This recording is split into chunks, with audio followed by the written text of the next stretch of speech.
From the Library of Congress in Washington, D.C.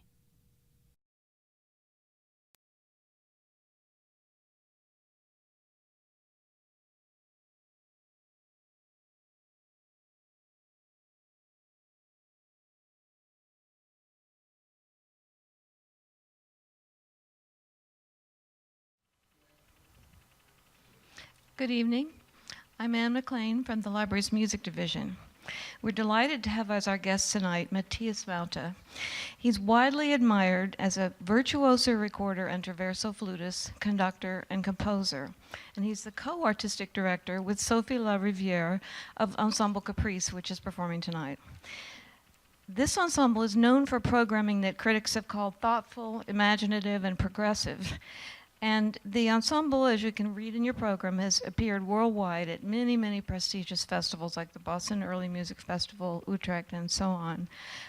This fall, they're in the U.S. on a tour that gives them stops at the Metropolitan Museum and the famous Schubert Club in Minnesota, which you probably know, very top-flight venues for a top-flight group. Tonight we hear them in a fascinating concert, New World Baroque, or as Matthias has titled the recording of this work, of this program, Salsa Baroque. It's a complex and colorful cultural dialogue program tracing the vibrant musical encounters between the old and new worlds in the 17th and 18th centuries. These compositions show European harmonies and melodies influenced by Latin, African, and Amerindian nuances. A wonderful melange of musics and also a melange of texts, as you'll hear tonight. Spanish, French, Italian, Nahuatl, and Quechua, indigenous languages of New Spain. I like the New York Times quote about Ensemble Caprice that says, "This is a group that encourages listeners to rehear the world." So with this as a takeoff point, I think it's certainly a quote that talks very directly to the heart of what these musicians are about.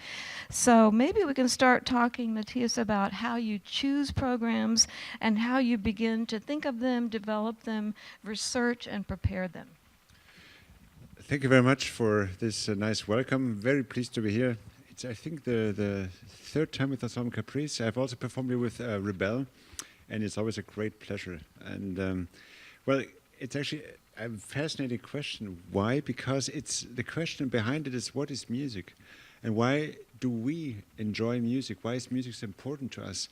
And it turns out, recently I've done, like 2 weeks ago in Seattle, I conducted the Seattle Baroque Orchestra program. It was called The American Dream, dealing with music that was played in Boston in the 18th century. And it turns out that like when people moved from one continent to the other, they had a huge interest in bringing music and enjoying the music they knew. And since I myself have lived that situation, I moved from Europe to Canada in 1999.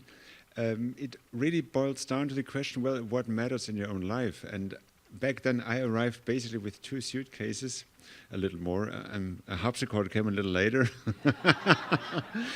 But what can you fit into suitcases? And it turned out in my case, a lot of that space was used by my instruments and music.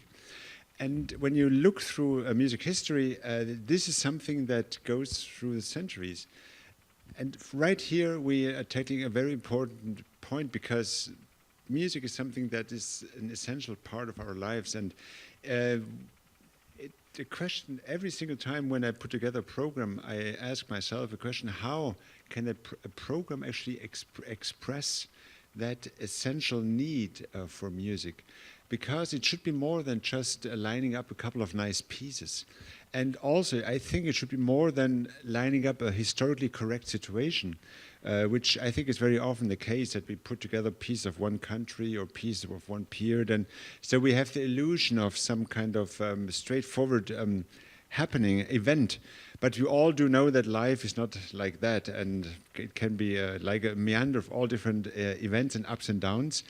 And to my feeling, music should express and reflect our own lives, which has a very particular twist when you think in terms of performing early music or music from the past, which basically 99% of the music you hear in classical music concerts is music of the past. Schoenberg, Shostakovich, they're all people from the past. But what can, what can they say about our lives today? And that's the fascinating question, because now you see the first step as a performer, and I think also as a listener, is that we look back to, well, what might have been. And obviously when we look at a program like Salsa Baroque, salsa being, by the way, one of the definitions of the word being different musical genres and styles mixed together. If we look back, we get already a quite colorful picture. And if we think about pieces like Art of the Fugue, we get sort of a much, it sounds a little dry compared to Salsa Baroque. And we all know it will be a huge intellectual effort, but we just by looking back, we already realize how many different associations we have. And meaning, by doing so, we realize that how different the impact of music can be. Now, so a big step in the development of performance practice was to look into, well, how would they back then perform the music? And like in the 60s, 70s, they found out that, well, it doesn't exactly sound like when you hear a modern symphony playing with vibrato and steel strings, and the whole music springs to life if you do it in a way that is closer to what it might have been back then. Now, 40, 50 years later, according to my feeling, we have to bring it a step further. It's not enough to just look back. It's been a very inspiring point of departure, and it still is a very inspiring point of departure. But the real point and matter of fact is, does that music actually say anything about ourselves? Do we find ourselves being part of that music? So for me, programming is actually, it's like an art in itself, to try to find a way that enables us, the musicians on stage, to become part of something that is bigger. Music is something bigger than we are, and can express something bigger than we are. And this is the quest to every single time on stage, to find a way to get there. And the same, of course, applies then also for the audience. Is it possible for the audience to get on the same kind of train, and starting somewhere and leaving somewhere else, which is, by the way, exactly what happens tonight in the program. We don't exactly take a train, though, because the century we are dealing with would be a little precautious, a little too early. We take a boat tonight, and we start somewhere, we'll end up somewhere else, which in some ways is a life experience that we all do have. And now what is fascinating about is that when you hear the story in the concert, when we put the music, when I looked for the music and did research about it, I didn't actually think about it in those terms. I thought about, we had that great project putting a CD together. And I was amazed about the repertoire that was unknown to me, and that a lot, by the way, I had to arrange for the instrumentation and the vocal, the artists we had on that program.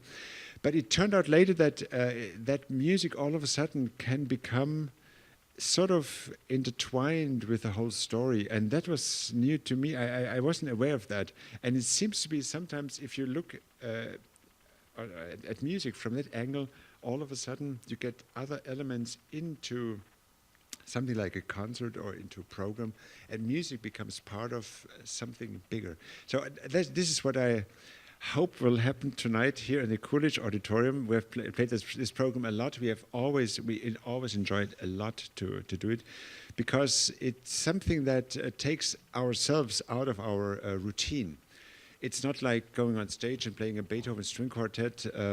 It's a lot of music, handwritten, a lot of improvisation, and you bring short pieces are mixed together in a way that you have to be very alert to just keep the record straight and be on the right page at the right moment. You know, we were talking earlier about something that's very exciting that you will be able to see yourself, and that is that we have the score for a work, the first piece of polyphony printed in the New World. By chance, and we'll get to that in just a moment, but it's on display, and our colleague Ray White will be able to show it to you in the intermission or before the concert. But this is a piece called Hanak Pachap, which we'll talk about in just a moment, but it's part of the tradition of religious music created in the New World by Spanish missionaries. And in this piece, it is a creation by a Native American musician. It's anonymous, as I understand it. But to get to that, Matthias and I were talking just a moment ago about the societal structures in these areas of New Spain, viceroyalties, which is a word that I hadn't encountered before. When I began looking into the background of this New World musical culture, I realized that there was a far more layered and complex societal structure than I had at first thought about. Meaning that we think of it as a conquest with tremendous human consequences, empire, invasion, we think of those words. But in fact, there were 300 years or so of these territories being governed, and there were societal structures in place. There were urban centers, there were music-making centers, as well as more informal contexts. But so, since this is such an unknown area for most of us, I wondered if you could talk a little bit about what you've learned about in your research about these encounters, how they happened. What is really fascinating is the difference between North America and South America in terms of dealing with music. And it has a lot to do with religion. So in North America, music had a hard time. Even to get hymns in the 17th century sung by the Puritans and Pilgrim Fathers, that would be something was forbidden in some places, and others finally was accepted. But there's a story in Boston, someone dedicated, the organ that he had in his place to a church. The church refused the organ because it was not just part of their concept of religious service. Now, if we look into South America, the story was totally different, and that's something it was new to me, and indeed I take it, as you just put it, in a positive environment, because we are used to all the colonialism comes with a lot of violence and cruelty, and it's really terrible. Now, on the positive end, from that side, what happened is that when the Jesuits moved in actually comparative great numbers to South America, they had an idea of the ideal state. And that was something that was new to me, and it's probably something we all know, and that is when we think about something that's far away, all of a sudden the sky's the limit, everything is possible. And you dream of something that should be possible to realize, even though it's far away in an alien environment. People wouldn't even know how food smells, how the air looks like. Everything is just totally different. And this, with that idea in mind, many, even famous musicians left Europe in order to contribute to this ideal state. It's like moving to the moon, something totally different, and starting the whole human history anew.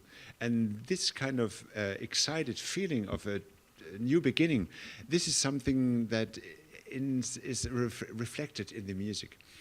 Now, what they did, first of all, they realized that, well, of course, it was part of their mission to bring the Christian faith to other people, and they did it. And they realized a very important element of that would be music. So there's the story of Father Sepp. He was born in Germany in the 17th century, then was recognized in Vienna at the court as an outstanding choir boy and instrumentalist. He sang for the emperor, the Habsburg emperor. At some point then he went to study, and then as a Jesuit he moved to Paraguay. Now, when you move to a totally different continent, it's not like you can go to a shop and buy an instrument or buy the latest score. Everything is totally difficult all of a sudden.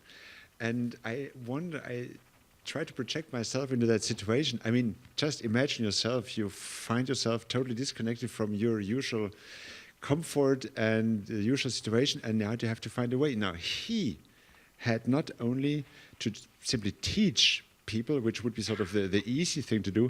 First of all, he had to make the instruments right there.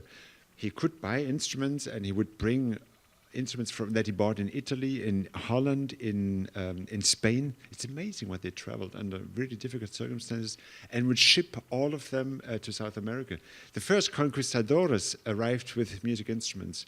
the big victory with Atahualpa that they managed, Pizarro managed in 1532, that was to big part because they had very noisy rattles and trumpets that made a lot of noise and such creating anxiety and fear.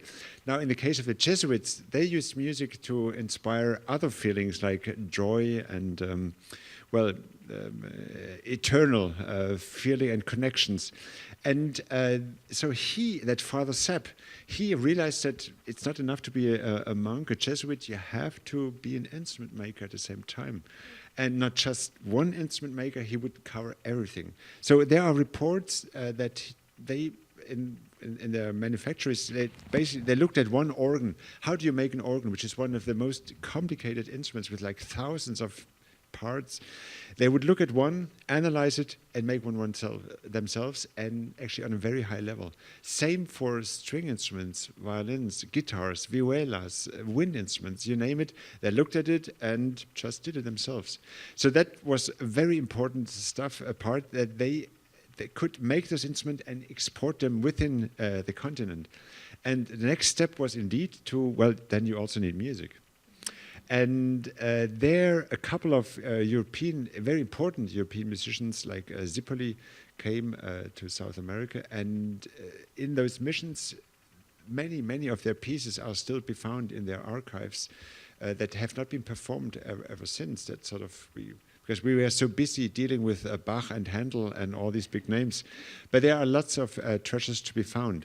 So they had to create their own music. That was the third element after teaching, making instruments, composing music. And also, to my astonishment, I have found that they simply ordered music in good old Europe and made it ship all the way from one continent to the other. So like composers that would be outdated in Europe, like now if you think like in the 720s in Austria, no one would ever perform pieces by Carol or Schmelzer or Bieber, prominent composers of the 17th century.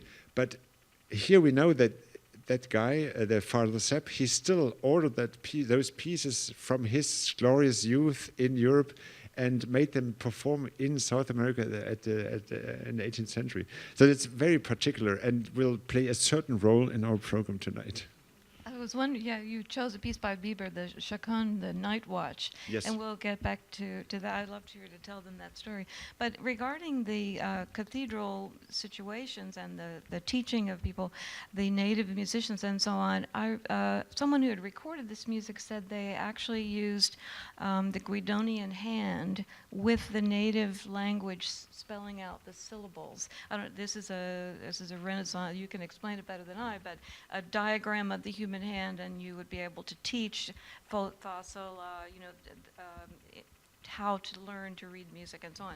So this was a very complicated way, a very layered way of teaching. There were a lot of musicians. I understand that there were some native musicians who became so proficient that there was actually a restriction against them occupying certain cathedral positions, that they were extremely good at what they did. Well, there's a letter of Pope Benedict on February 19, 1749, that he wrote to his bishops.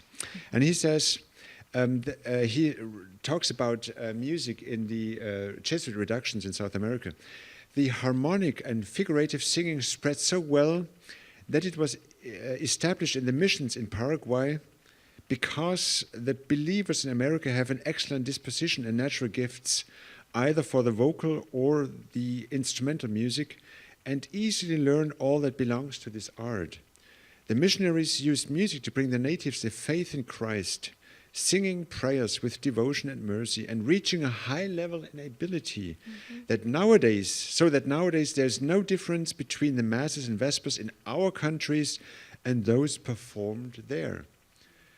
So of course the Pope, he never went there, so it's sort of he wanted to scold his bishops, I guess, that they should do a little more about music. But it's still, I mean, it shows the incredible work that has been done. And actually, if you look at the music, obviously it's been music on, well, the same level, because first of all, they came many of the composers came from Europe, but also the desire to raise the level as quickly as possible was quite prominent. And there's another account of the Father Sepp I just talked a little bit about. He writes that about a special event when they performed music. And he says, we played for the congregation a music piece using the big trumpet I brought from Augsburg in Germany, by the way, where Einstein was born much later, and a small trumpet I had bought in Genoa.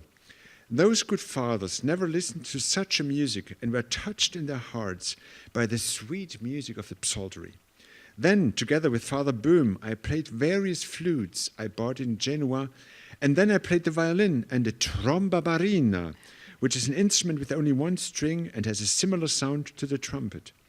They built this instrument for me in Cadiz, in Spain. The fathers have been extremely happy and were asking for more. During this year, and we talk about the year of the Lord, 1692, I formed the following future maestros: 6 trumpet players, so he taught them to play the instruments, 3 good theorbo players, 4 organists, 30 clarinet players, 18 cornetists, and 18 bassoon players. The 8 new singing teachers are not ready yet, although they are improving and learning every day. Amazing. So, yeah, that shows like how music was like. It was a 24 hours occupation, 7 hours, 7 days a week. And to go back a moment to this piece that we were talking about earlier, the Hanak Pachap, Ray, our colleague who puts together the exhibits, we were talking about this piece, and in your notes for your CD, Matthias mentions it's the first piece published in the New World. And I was thinking to myself, what does it mean to be published in a context like this? And I was thinking about the Italian printers of music, and mostly they were the most visible printers and so on. And I was talking to Ray about this, and amazingly, he found that the library owns a copy of a book, which you'll see tonight, which is not a musical score collection. This work is the only piece of music in the entire book, which is a fat volume. But the remainder of the book is an instruction book for priests. It's about the liturgy, the services, baptism, and so on, the rites. But they included this 2-page work, which is a procession, right? It was written for procession. The book shows you have to suffer a lot before you get to music making. And it makes you think about the universality of musical expression too. And there's this indigenous language. The subject or the title, I think, translates to God, Joy of the Universe. It's very short, and you'll see it out there. And I wanted to take a moment to just say how we chose this program tonight before we move on to talking about the instrumental music. And there's a lot to be said about the collections, like the Flores de Musica and so on.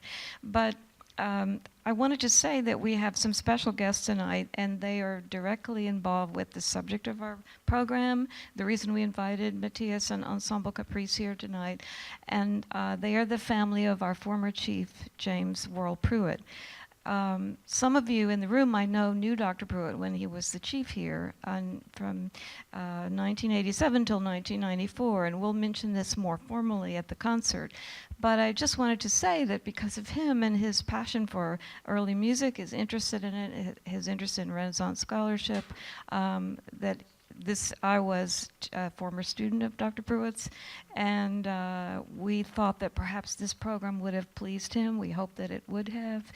And it was kind of remarkable to know him as a person with a deep love for this repertoire, and to know him first as a professor, and a very daunting one, a remarkable man. And then when he came to be the chief of the music division here, he was a lovely person to work with, and it was a revolution for us to call him Jim instead of Dr. Pruitt. And anyway, so to add a very personal touch to this, I just wanted to explain some of the background. So again, he was a person who loved to travel. This is a program about musical travels, and these are collections of experiences that involve cultures meeting. So it seemed like a very nice match. But going on with some of the things that we talked about earlier, like the speed of musical exchange, I'm fascinated in how you can track the pieces and what was shipped across and what was known and so forth. Maybe talk a little bit about that. To my surprise, I found out that music traveled a lot and very easily. And I guess a lot also disappeared because ships not always made the way to one side or the other. But there's one report about a piece that had been performed in Brazil, and 6 weeks later was performed in Lisbon in Portugal. So the music really had a very almost with lightning speed went from one continent to the other. Now it turns out that for practical reasons, a lot of music that has been is still extant has been conserved in a short score form. So the collection by Martin E. Cole, Flores de Musica, that you just referred to, it's a collection of organ music, and of course has been used for performing on organ and all kinds of keyboard instruments. However, I strongly believe that many of those pieces have been performed in in other circumstances with all kinds of instruments, because you would never publish big scores, but we know from reports from the missions they would play with violins, cornetos, all kinds of wind instruments, and many plucked instruments. So you had huge, almost like symphonic bands playing, which obviously must be lots of fun. Imagine on Sunday you go to a church service and there's all this, like, it's almost like a big musical feast. So that's something that was very attractive, and that kind of colorful music, that was the very idea that brought that music to my attention. And a lot of music that is we are playing tonight and that we recorded is actually organ music that has been retransformed into what might have been the case. So you play the music with all different kinds of instruments as it might have been done. And of course, one instrument that you will never find any trace of something written down are the percussion instruments.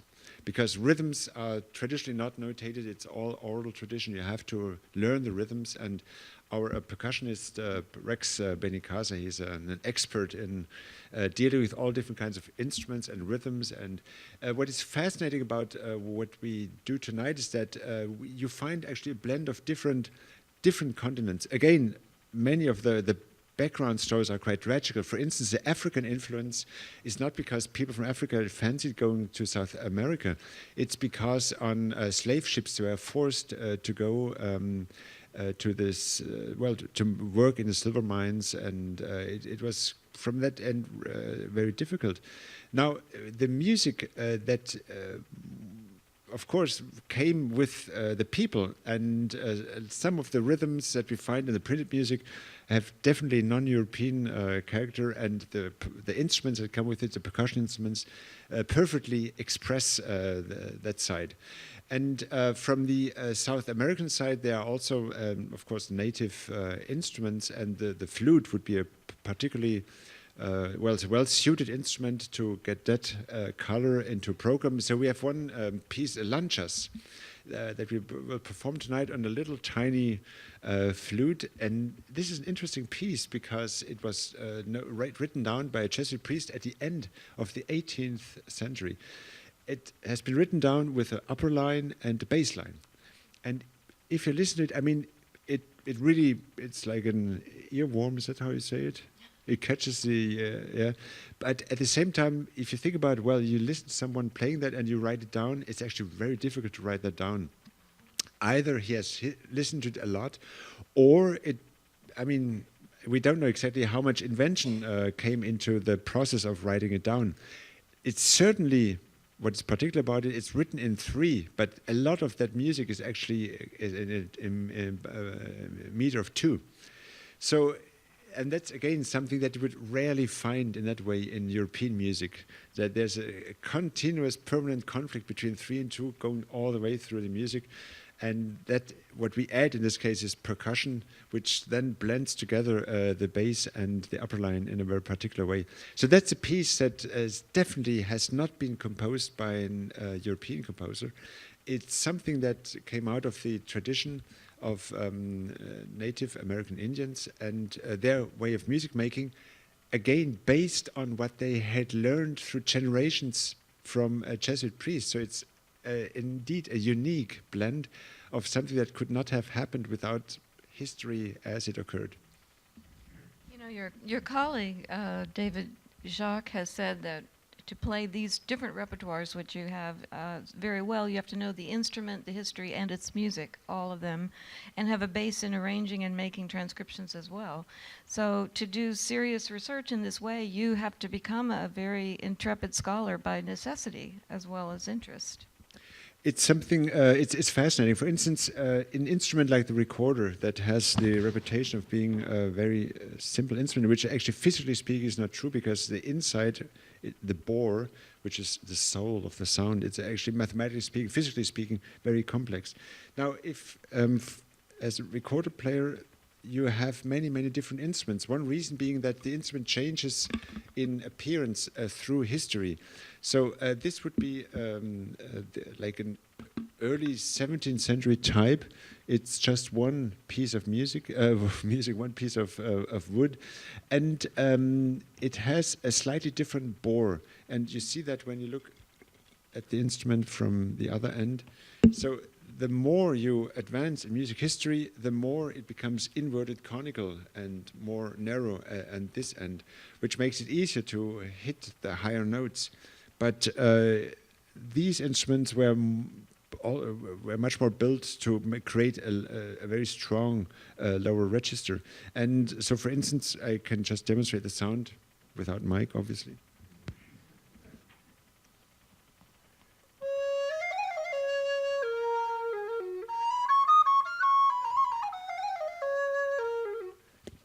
And like the later sound would be.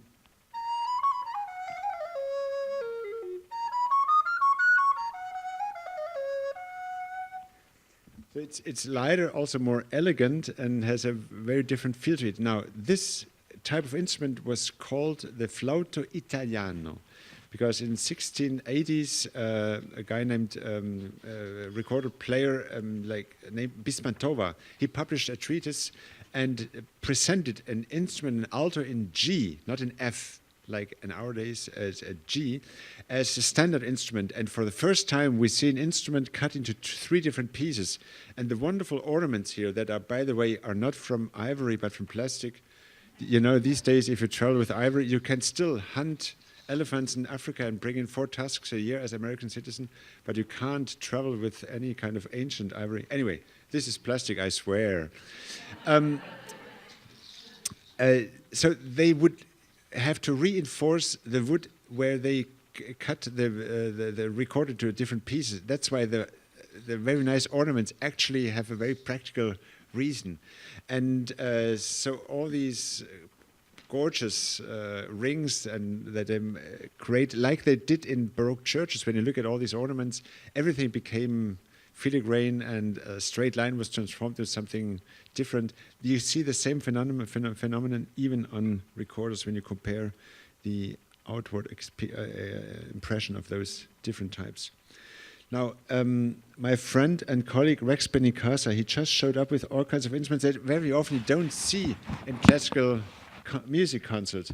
And he will show you a little bit about, well, the background of those instruments. Thank you. Yes, my name is Rex, and I'm a drummer and percussionist. And I have a large collection of instruments that I've had,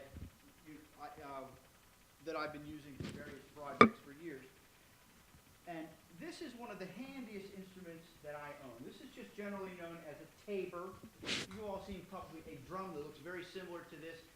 This is modeled after the rope tension drums that you see in paintings and illustrations that you might have even seen being used live for revolutionary style war drums or Civil War drums. And this is a rope tension, skin-headed drum. And by rope tension, that means that this instrument is being tuned by the amount of pressure you apply with the sliding slicer. And that's what makes the rope pull on the hoop, and the hoop pulls down on the counter hoop, and that's what has the head on it. Now this head is a goat skin head, and it's a tom-tom sound. tighter, then it would make the pitch raise. And if I pull it tighter.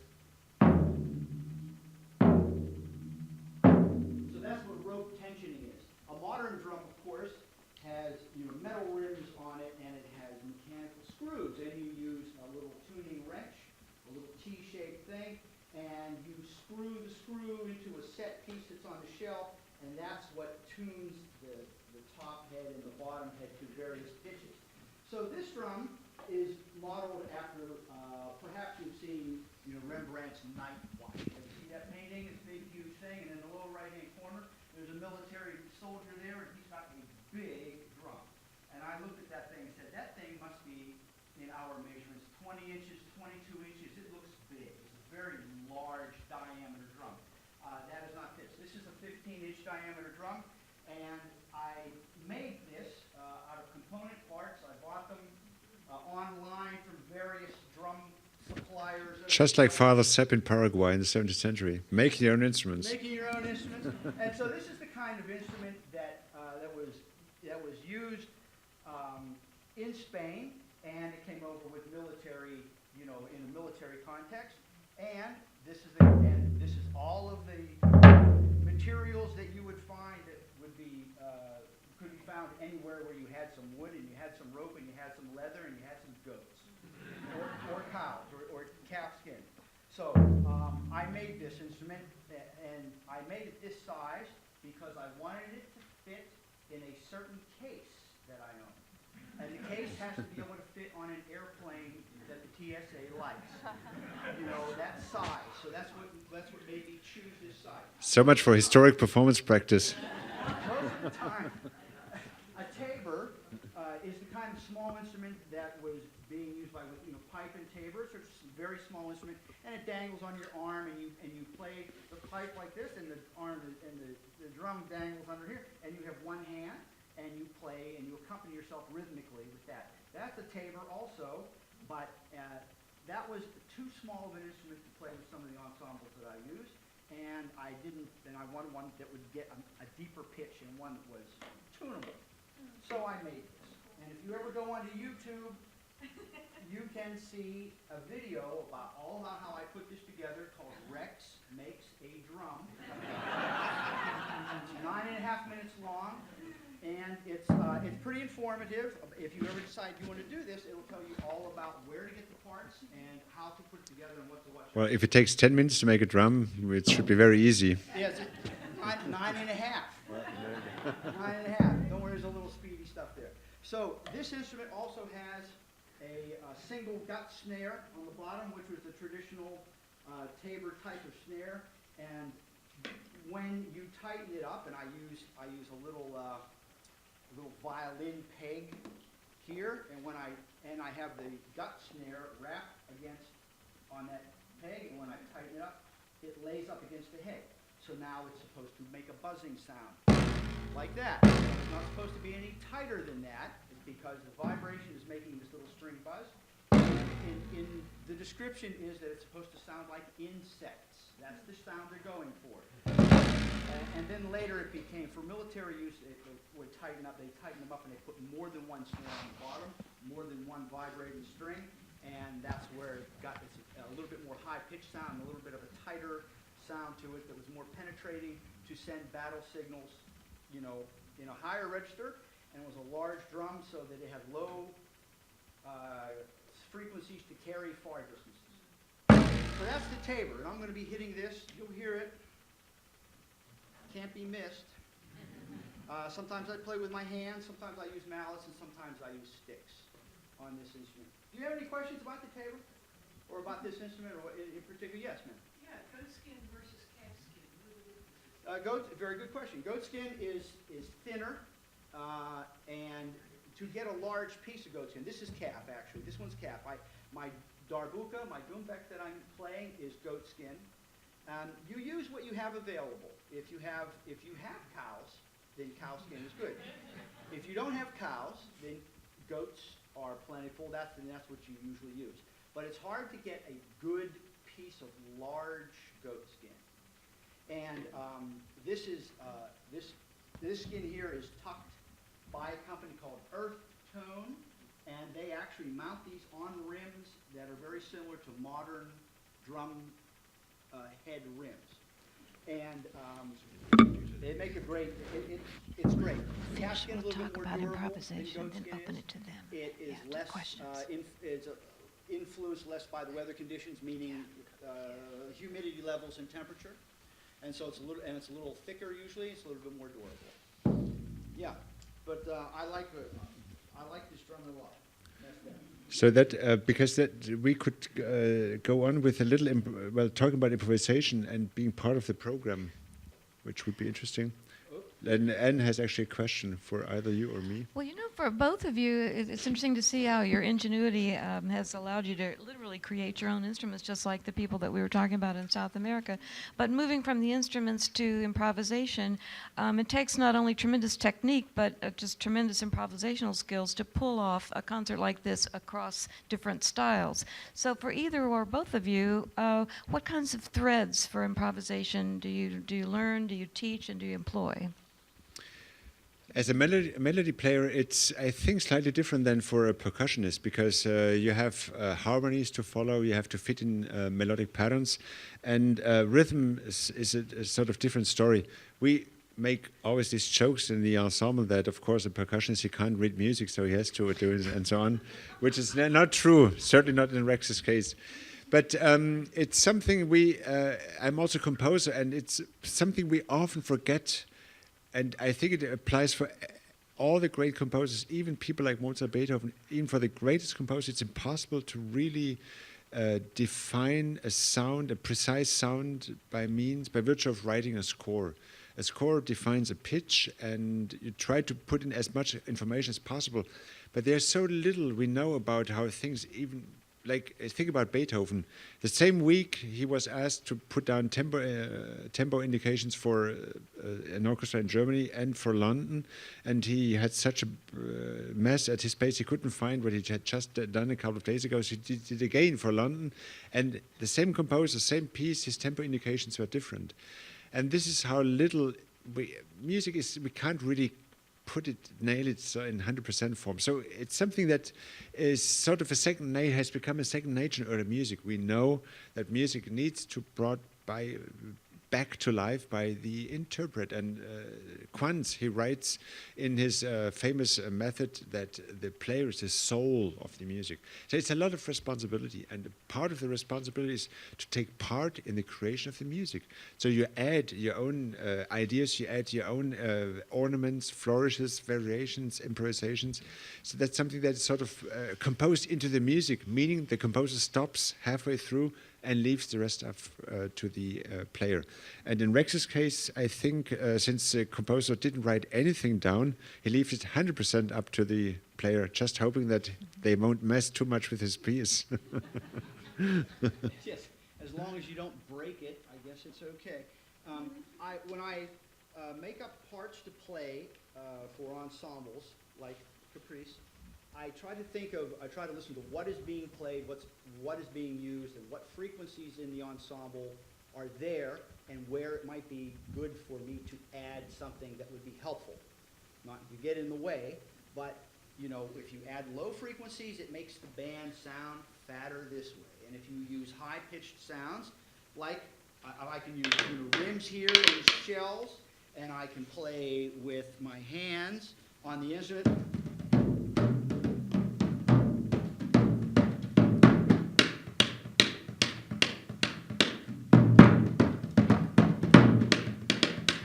So if you have a couple different sounds, get some wood sounds, wood on wood, I have some metal instruments, I have some skinned head instruments, and you try to orchestrate as you go along to make the band sound larger than what it is. And it doesn't take a lot of notes to do that.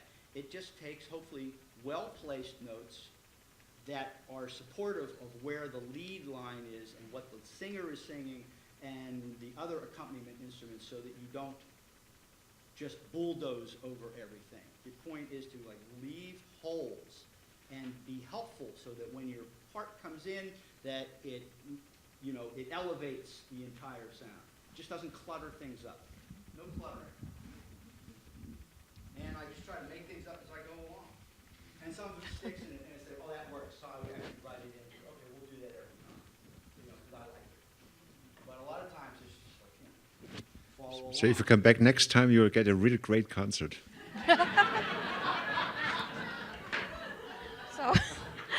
So, does anybody have any questions for the musicians before we let them go back? Just get ready? No? Okay, good. Was any of this music heard back in Europe? And what effect did it have? The thing is that since like Zipoli, he was maybe he was the Handel of South America, but he came from Europe. After he had a fallout with Scarlatti, he was so frustrated he left Naples and went to South America. Actually, I don't think that the music, that a large number of pieces found the way back from South America to Europe. First of all, there were all these European guys in full production. There was no need of importing all that music, and everything was being taken care of. And if a composer was not present at a specific place, the likelihood of anyone's music being performed somewhere else was very small. First of all, music was not published. Secondly, you needed a personal presence to create that interest. So Handel's music would be performed in London, and whatever was published could go a long way, like Telemann's publications, but that was an exception. Maybe 1% of the music maximum was published. Everything else stayed at a court, like Graupner in Darmstadt, when he wrote in his testament, his last will, that all his music should be burned. And he had like piles and piles of music, but his boss, the Duke, said, actually, no, it's my property and I don't allow this music to be burned. So, but that would be performed right there, and it would not go somewhere else because it was someone else's property, so to speak. So I would say the traffic went a long way, but mostly from Europe to South America, and actually mostly in the case because composers would move, so they would carry their music within themselves. They had to still compose it over there. So that's what I think how things went. Oh yes. Oh, thank you for this wonderful opening perspective on how you put your programs together. I really appreciate that. You mentioned that you're a composer, and when you were talking about how the composer is handing off to the performer in a way, I was just wondering, when you compose, do you have that same perspective, to sort of leaving your music open for? It's very funny because sometimes I get like emails, someone writing, well, what should I do there or there, this bar, or what do you mean there? And basically, I mean, I try to be as professional as possible, but my feeling is always, well, I mean, figure out something. There's something when you create a piece, what is always amazing to myself, that at some point don't dissociate yourself from the music, but it seems to be almost like distant, because when you write something, you are so close and it's very intense, and it's almost like being in a different state of mind at times. But then it becomes something that it's out there like anything else, like an object, and it doesn't really belong to yourself anymore. So I'm totally fine with people even like arrange my music, do something else. It's certainly part of it, but it's because I'm coming from that mindset where adding your own personality actually makes the music goes without saying. Oh, sorry. What are the kinds of sources you actually use to be able to trace the movement of either the music or the instruments to come up with the conclusions about what influenced what and how? Well, I mean, there's a lot of information out there with books and scores that already are published. For instance, there's a huge book of Christmas music from Mexico, and it's all vocal music, and it's all about Christmas. And I was really sort of surprised. I mean, there's so much music that is dedicated to Christmas. It almost feels like they knew everything about 21st century and business kind of setup of about this celebration. And the other thing is that music like the Flores de Musica by Martí Coll, it's a huge collection with a couple of hundred pieces. So there's a lot of material you can choose from and try to create connections, because many of those pieces could be traced back to a particular composer, like by Corelli or Scarlatti or other composers, where it was obvious that Martin, he had arranged them himself for organ. So it would be like you've tried to compare with the original that he had used and then transcribe it into a language that would fit the ensemble you are on stage with. I just wanted to follow up on your comment that you like to say to composers that ask you, you want to tell them, well, come up with something. Just this afternoon, I was at a recital of songs and piano music from turn of the century Vienna, and Alban Berg studied composition with Schönberg. Schoenberg, thank you. And he came up with a movement for a piano sonata, and he went to Schoenberg and he said, I'm satisfied with this, but I can't come up with the other movements. What should I do? And Schoenberg said to him, well, maybe it's complete as it is. And it was published as Opus 1, a one-movement piano sonata. So it's completely different. Sometimes less is more. Yeah, but this completely different milieu, the same principle of composing applies. Right. Yeah. Oh, yeah.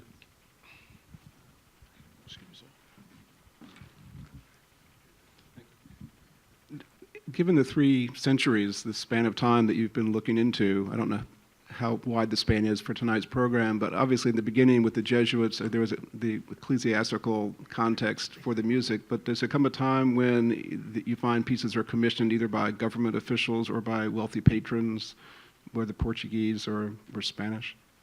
Well, for our program, it's either has indeed a Christian religious background, or from the other side, and that's interesting because we talked about the social and political structure. A lot of music in Spain and then also subsequently in South America was actually performed in the streets. You know, the sun is shining all day long. Why should we sit inside in a dark room? And so they went all guitar players and whoever met outside and outdoors, and they played. And so a lot of that music is based on the principle of variation. So when you most of the time when you hear Shannon Mercer, our wonderful soprano, singing, it's about a religious celebration. But when the instruments play, it's a lot about that music in the streets. And it has like 8-bar pattern or a harmonic pattern that is repeated over and over again. And then you have to ornament it and extemporize on that. And that's what happened all the time. Most of the Spanish guitar music is based on that principle. And that means basically it's a little bit like jazz music. We have found a little gem, a pearl, 8 bars that really make sense. It's so much fun. And then, you know, we just take off and have all the fun of the world. So that's the other side. And it's again a blend of styles and genres, yes, because on the one hand it's sort of serious music, even though, and that's the amazing fact, if you listen to that, like Los Coflades that was performed right before the intermission, it's again a Christmas tune, but comes with rhythms that we would not necessarily associate with Christmas or like a celebration, because for us it's solemn and slow, but there it meant dancing, and you know, you tip your toes. You could, if you dance in the hall, be our guest. It would be exactly according to historic performance practice.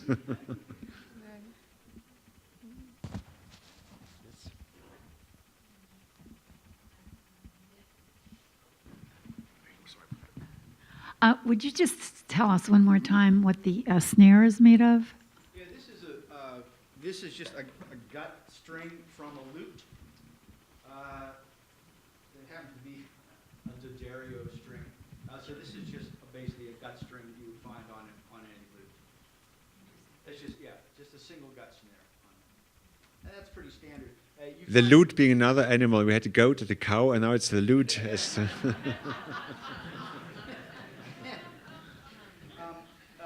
Having a snare resonating on the bottom head is a very popular thing in North Africa. In Morocco, there are these big frame drums that have strands across the snare strands, similar to modern snare drums. And it's usually 3 gut snares laying right across the head. This instrument is from Morocco, And this one does not have the strands on it. This is a bendir du Maroc also, but this one it's from the Atlas Mountains, and it has zills on it. It's got jingles on it, like a giant tambourine. But this instrument here would have 3 gut snares across it, and the idea was to make this buzzing, was to have the buzzing sound. And that's a whole style, a whole family of instruments that you find throughout North Africa, which, of course, those instruments made their way through the moors into southern Spain and were there for 700, 800 years. And the idea never left, and there's plenty of information to be had about Jews, Christians, and Muslim people combining their cultures and their aesthetics for music and poetry. And these instruments, these kinds of instruments, are seen in sketches and drawings and in writing. So this instrument is from the Atlas Mountains. This is the Berber instrument, and this is sheepskin. This one is sheep. It's large, and it's just wood. It's a wood frame drum, and it has.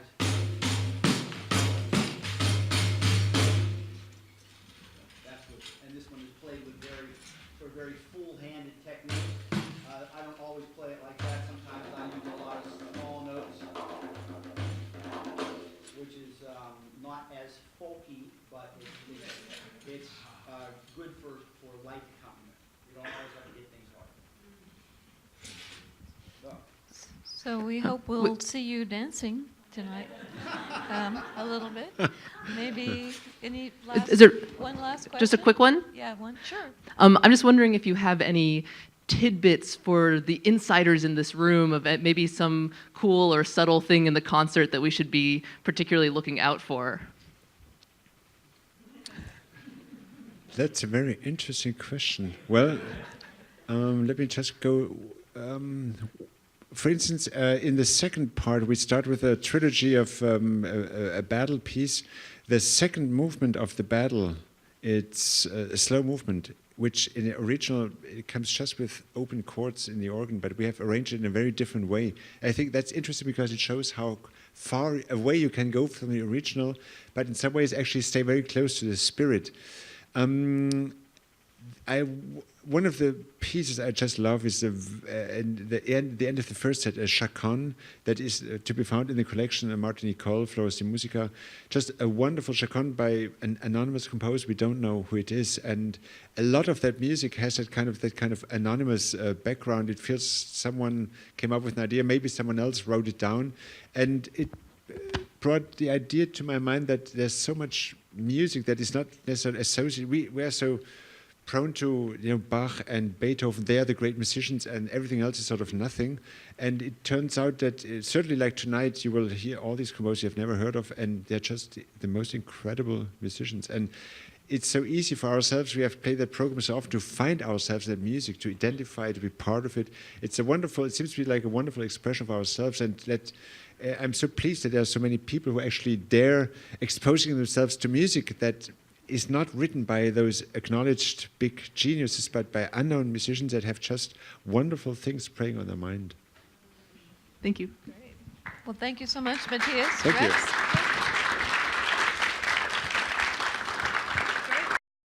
This has been a presentation of the Library of Congress. Visit us at loc.gov.